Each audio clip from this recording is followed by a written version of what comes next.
सुशांत सिंह राजपूत बॉलीवुड का सितारा जो अब इस दुनिया में नहीं रहा, लेकिन सुशांत की सुसाइड की गुत्थी अभी तक नहीं सुलझी है। सुशांत को लेकर बॉलीवुड से लेकर आम लोग भी दो गुटों में बंट गए हैं। इनमें अधिकतर लोगों की मांग है कि सुशांत की सुसाइड की सीबीआई जांच होनी चाहिए, क्योंकि ये सुसाइड नहीं बल्कि हत्या है। अब सुशांत की सुसाइड पर सियासत शुरू हो गई है।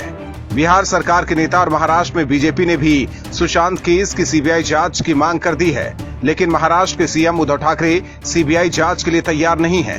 महाराष्ट्र के गृह राज्य मंत्री सतीश पाटिल ने कहा कि मुंबई पुलिस सुशांत सिंह राजपूत की मौत के मामले में जांच कर रही है और इस मामले को केंद्रीय जांच ब्यूरो को सौंपने की कोई जरूरत नहीं है। पाटिल ने कहा कि बिहार पुलिस शायद यहां आ गई है क्योंकि एक अलग शिकायत दर्ज की गई थी, लेकिन मुंबई पुलिस की जांच सही दिशा में है और इस मामले की सही तरीके से जांच करेगी। उन्होंने कहा कि मामले को सीबीआई को सौंपने की कोई जरूरत नहीं है। महाराष्ट्र पुलिस मामले की जांच करने में सक्षम है। वहीं बिहार के डिप्टी सीएम सुशील मोदी ने कहा कि मुंबई पुलिस सुशांत की मौत के मामले में बिहार पुलिस की निष्पक्ष जांच के रास्ते में रुकावट डाल रही है।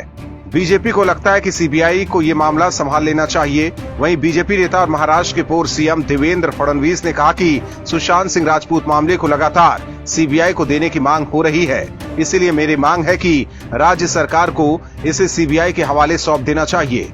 वहीं केंद्रीय मंत्री रामविलास पासवान ने कहा है कि दो राज्यों के बीच टकराव है। महाराष्ट्र में अभी तक कोई एफआईआर दर्ज नहीं हुई है। उधर सुशांत के पिता भी मामले को लेकर सीबीआई जांच की मांग पर अड़े हैं, लेकिन उद्धव ठाकरे इसके लिए तैयार नहीं है। सवाल है कि आखिर उद्धव इतने हाई प्रोफाइल केस को सीबीआई के हवाले क्यों नहीं सौंप रहे हैं? क्या उनके ऊपर भी निष्पक्ष जांच का कोई दबाव है? इन सब बातों का जवाब उद्धव ठाकरे को देना होगा। मध्य प्रदेश से लेकर राजस्थान में कांग्रेस में टकराव बुजुर्गों और युवा नेताओं के बीच देखी गई। एमपी में कमलनाथ को सीएम की कुर्सी मिली तो ज्योतिरादित्य सिंधिया नाराज हो गए और उन्होंने पार्टी से बगावत कर ली। यही हाल राजस्थान में भी है। पार्टी ने पायलट को दरकिनार करते हुए गहलोत के हाथ में सत्ता सौंपी। नतीजा सचिन पायलट नाराज बैठे हैं। पार्टी की ऐसी दुर्गति को लेकर कांग्रेस के अंदर से ही आवाज उठने लगी है। इसी सिलसिले में पूर्व केंद्रीय मंत्री मनीष तिवारी ने भी पार्टी से कई सवाल पूछे हैं। मनीष तिवारी ने ट्वीट कर 4 सवाल पूछे हैं। पहला, क्या 2014 के चुनाव में कांग्रेस के खराब प्रदर्शन के लिए यूपीए जिम्मेदार थी? दूसरा, क्या यूपीए के अंदर ही साजिश रची गई थी? तीसरा, 2019 की हार की भी समीक्षा होनी चाहिए। चौथा सवाल ये कि पिछले 6 साल में यूपीए पर किसी तरह का आरोप नहीं लगाया गया। पूर्व केंद्रीय मंत्री ने कहा कि यूपीए सरकार ने सूचना का अधिकार, खाद्य सुरक्षा कानून और शिक्षा का अधिकार कानून बनाए। ऐसे में अगर मूल्यांकन करना है तो इसका भी होना चाहिए कि यूपीए के ऊपर जो गलत लांछन लगे, उस राजनीतिक षड्यंत्र में कौन कौन लोग शामिल थे। तत्कालीन सीएजी विनोद राय की क्या मंशा थी? उन्होंने कहा कि ये मूल्यांकन करना चाहिए कि 2014 में इतनी उपलब्धियों के बाद हम क्यों हार गए, इसके बाद 2019 में क्यों हारे। दरअसल कांग्रेस अध्यक्ष सोनिया गांधी की अध्यक्षता में पार्टी के राज्यसभा सांसदों की वीडियो कॉन्फ्रेंसिंग के जरिए बैठक हुई थी। बैठक में मौजूदा राजनीतिक हालात पर भी चर्चा हुई। सूत्रों के मुताबिक कपिल सिब्बल ने हार पर मंथन करने की जरूरत पर जोर दिया, पर इस मामले में युवा सांसदों की राय अलग थी। गुजरात के प्रभारी और राज्यसभा सांसद राजीव सातव ने कहा कि हमें ये भी आत्मनिरीक्षण करना चाहिए कि हम 44 पर कैसे आ गए, जबकि 2009 में कांग्रेस के पास 200 से अधिक सांसद थे। कपिल सिब्बल की तरफ इशारा करते हुए उन्होंने कहा कि जो यूपीए में मंत्री रहे हैं उन्हें देखना चाहिए कि वो कहां असफल रहे। हालांकि इससे पहले भी कांग्रेस के कई नेताओं ने पार्टी के खिलाफ आवाज उठाई थी, लेकिन पार्टी उनकी बात सुनने के बजाय उन्हें बाहर का रास्ता दिखा दिया। राजस्थान में कांग्रेस सीएम अशोक गहलोत और पायलट के बीच सियासी संग्राम जारी है। इस बीच दोनों खेमों की ओर से रोज नए नए दावे किए जा रहे हैं। कांग्रेस ने दिल्ली से मीडिया प्रभारी रणदीप सिंह सुरजेवाला को राजस्थान भेजा है ताकि मामला जल्दी सुलझ सके। कुछ दिन पहले सुरजेवाला ने दावा किया कि सचिन पायलट कैंप के 3 विधायक गहलोत खेमे में लौट आएंगे। इसके बाद राजस्थान में 2 गुटों में जंग छिड़ गई, लेकिन सुरजेवाला के ये दावे हवाई साबित हुए। दावे के मुताबिक सचिन पायलट समेत कुल 19 विधायकों में से एक भी विधायक अब तक न तो गहलोत कैंप में लौट कर आए हैं और न ही किसी विधायक ने इस बारे में कोई घोषणा तक की है। दरअसल सुरजेवाला ने होटल फेयरमाउंट में विधायकों को संबोधित करते हुए चौंकाने वाला दावा करते हुए कहा था कि सचिन पायलट के गुट के 3 विधायक उनके संपर्क में हैं और जल्द ही होटल पहुंच जाएंगे। दावे में उन्होंने यहां तक जिक्र किया था कि पायलट कैंप के तीनों ही विधायक 48 घंटे के अंदर होटल फेयरमाउंट पहुंच जाएंगे। गहलोत सरकार और प्रदेश कांग्रेस पार्टी में मचे घमासान के बीच नेताओं के दावे करना कोई नई बात नहीं है। गहलोत और पायलट गुट दोनों की तरफ से ही एक दूसरे के विधायकों के संपर्क में होने और पाला बदल लेने के दावे किए जा रहे हैं। हालांकि अभी तक किसी का भी दावा सही साबित नहीं हुआ है। उधर विधानसभा सत्र की मंजूरी मिलने के बाद गहलोत अब अपने विधायकों को समेटने में जुट गए हैं। विधायकों को चार्टर्ड प्लेन से जैसलमेर ले जाया जा रहा है। जानकारी के मुताबिक सभी विधायक 14 अगस्त तक जैसलमेर में रहेंगे। अब सभी की नजरें 14 अगस्त को विधानसभा सत्र के आहूत होने तक पर टिकी है कि क्या उसके बाद गहलोत की कुर्सी रहती है कि राजस्थान में पायलट कुछ नया खेल करेंगे। महाराष्ट्र में महाविकास अघाड़ी गठबंधन की सरकार है, लेकिन शिवसेना और कांग्रेस में आपसी खींचतान कभी खत्म नहीं होती है। कांग्रेस हमेशा शिवसेना से विपरीत धारा में ही बहती है और दोनों पार्टियां एक दूसरे की कमियां निकालने में जुटी रहती हैं। एक बार फिर जहां शिवसेना ने मोदी सरकार की शिक्षा नीति में बदलाव का समर्थन किया है, तो कांग्रेस विरोध में उतर आई है। दरअसल शिवसेना ने केंद्र सरकार की ओर से जारी की गई नई शिक्षा नीति को लेकर अपने मुखपत्र सामना के संपादकीय में टिप्पणी की है। संपादकीय में लिखा है कि केंद्र सरकार की ओर से जारी की गई नई शिक्षा नीति राफेल फाइटर जेट की खरीद से ज्यादा जरूरी है। संपादकीय में कहा गया है कि प्रधानमंत्री नरेंद्र मोदी ने अच्छा फैसला किया है। उन्होंने देश की शिक्षा नीति को पूरी तरह से बदल दिया है। ऐसा 34 सालों बाद हुआ है। शिवसेना ने 5वीं कक्षा तक बच्चों को उनकी मातृभाषा में शिक्षा दिए जाने को अनिवार्य बनाए जाने के फैसले का स्वागत किया।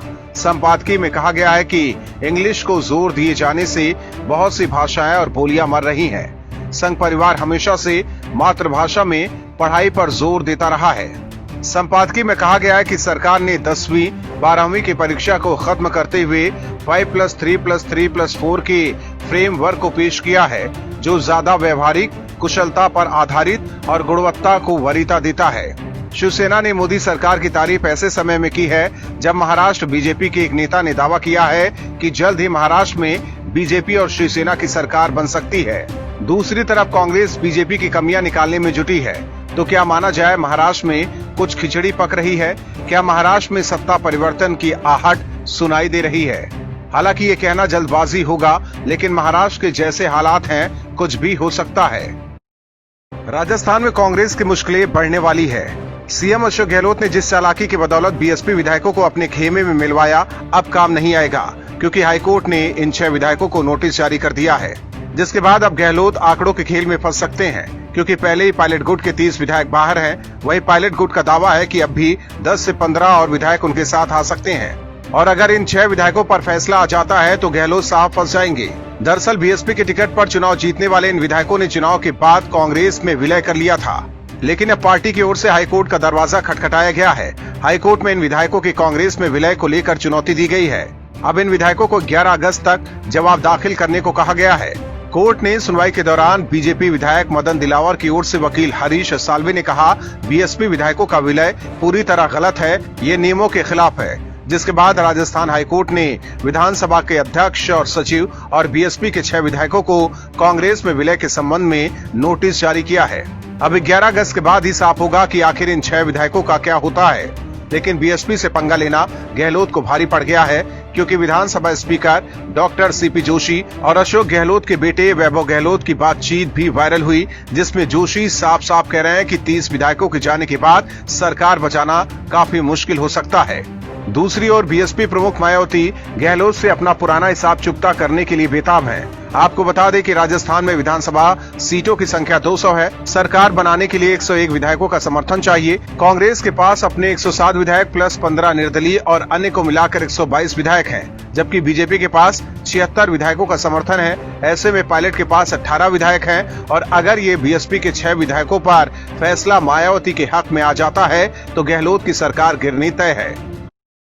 बॉलीवुड अभिनेता सुशांत सिंह राजपूत केस को लेकर अब सियासत शुरू हो गई है। बिहार बीजेपी नेताओं का मानना है कि इस केस की जांच में लापरवाही बरती जा रही है और सीएम उद्धव ठाकरे जांच कराने के नाम पर लीपापोती कर रहे हैं, जिसको लेकर बीजेपी नेताओं की मांग है कि केस को सीबीआई के हवाले सौंप देना चाहिए। वहीं इस जांच में शामिल मुंबई पुलिस भी सवालों के घेरे में है। मामले में अभी तक मुंबई पुलिस द्वारा कोई एफआईआर दर्ज नहीं की गई है, और अब सुशांत के पिता ने बिहार में सुशांत की गर्लफ्रेंड रिया चक्रवर्ती पर एफआईआर दर्ज कराई है। इस मामले को लेकर बिहार पुलिस मुंबई में रिया से पूछताछ करने पहुंची है, लेकिन मुंबई पुलिस बिहार पुलिस के साथ भी खराब बर्ताव कर रही है। बिहार पुलिस को मीडिया से बात करने भी नहीं दी जा रही है। मुंबई पुलिस की ऐसी हरकतों पर कांग्रेस नेता संजय निरुपम ने भी निशाना साधा है। उन्होंने कहा कि मुंबई पुलिस का बर्ताव बेहद भद्दा लग रहा है। संजय निरुपम ने ट्वीट कर कहा कि सुशांत सिंह की मृत्यु की जांच के मुद्दे पर मुंबई की सड़कों पर जिस तरह दो राज्यों की पुलिस बर्ताव कर रही है वो भद्दा लग रहा है। पटना पुलिस को मुंबई पुलिस ने धकियाकर गाड़ी में बैठा दिया। लगता है जांच नहीं, एक होड़ चल रही है। हालांकि इस मामले को लेकर सीएम उद्धव ठाकरे अभी भी इस बात पर अड़े हैं कि मुंबई पुलिस बेकार नहीं है। लेकिन सवाल है कि अगर मुंबई पुलिस बेकार नहीं है तो अभी तक जांच में कुछ निकलकर सामने क्यों नहीं आया है? इतने दिन से हाथ पर हाथ रखकर क्यों बैठी है मुंबई पुलिस? और जब बिहार पुलिस जांच के लिए पहुंची है तो उसको भी सहयोग नहीं मिल रहा है। दूसरी तरफ सीएम उद्धव ठाकरे इतने बड़े मामले को सीबीआई जांच को सौंपने से भी कतरा रहे हैं, जिसके बाद सीएम ठाकरे और मुंबई पुलिस पर सवाल खड़े हो रहे हैं।